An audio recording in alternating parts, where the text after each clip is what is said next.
स्वामी महाराजांच्या संकल्पयुक्त नवगुरुवारच्या पारायणाच्या सुरुवात करताना आपल्याला पहिल्यांदा घर साफसफाई करायची आहे, गोमूत्र शिंपडायचा आहे.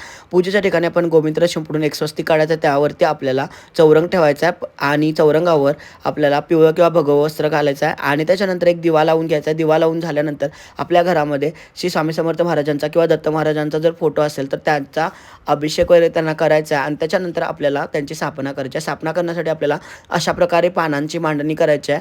पानं उलटी मांडायची आहेत आणि त्याच्यावरती आपल्याला अक्षदा, हळदी कुंकू, तुळशीपत्र, फुलं वगैरे ठेवायचे आणि त्यांची स्थापना करून घ्यायची आहे.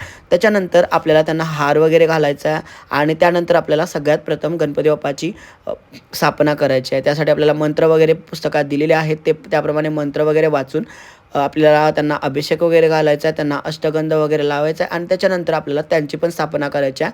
अक्षता टाकायच्या, हळदी कुंकू टाकून त्याच्यावर त्यांची स्थापना करायची आहे. त्यांना आपल्याला दुर्वा अर्पण करायचे आहेत आणि फुलं अर्पण करायचे आहेत आणि त्यानंतर घंटीची पण पूजा करायची आहे. आता पुढचा पार्ट पुढच्या व्हिडिओमध्ये भेटूया.